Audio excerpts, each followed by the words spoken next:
The Pope's impact on the Catholic Church around the world has been profound. Shortly, we'll look at the great impact he's had in Africa. But first, we'll look at how he's being remembered right here in America.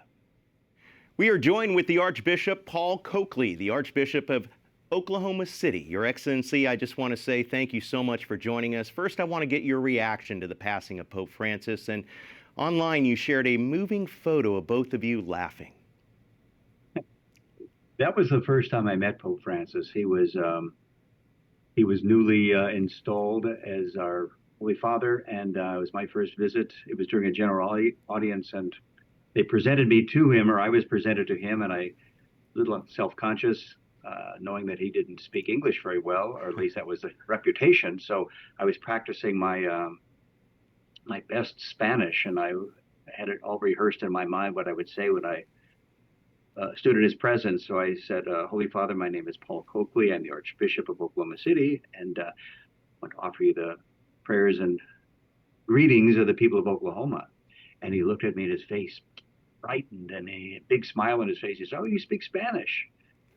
And he said, I'm looking for somebody for Madrid. Oh, my goodness. So we both, I don't know if he was making fun of my poor Spanish, but we both got a big laugh out of it. I mean, literally a belly laugh. It was a charming moment, and the photographers were there to capture the moment. So yeah, precious memory. How wonderful is that? And I tell you, Pope Francis recognized Blessed Stanley Rother as a martyr in 2016, the American Catholic priest from Oklahoma who was murdered in Guatemala. That's right. Now, this is a personal story for you and the people of Oklahoma. It was very familiar. You know, I started to remind him who Blessed Stanley was, and he said, oh, I know Blessed Stanley, and he was very familiar.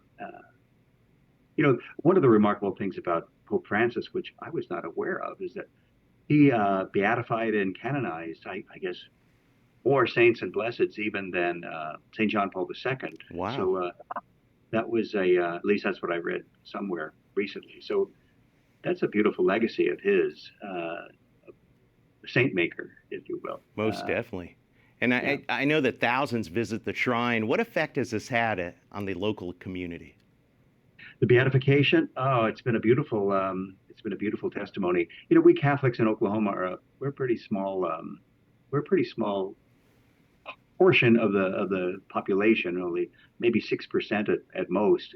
But it's really given Catholics a much higher profile in Oklahoma. And the shrine is such a beautiful testament to a life of holiness and a life well lived and a life of pastoral service and martyrdom that it's attracted people from near and far. We're almost out of time here, but wanted to get your thoughts on the legacy of Pope Francis here in the United States. Tell me about your thoughts on that.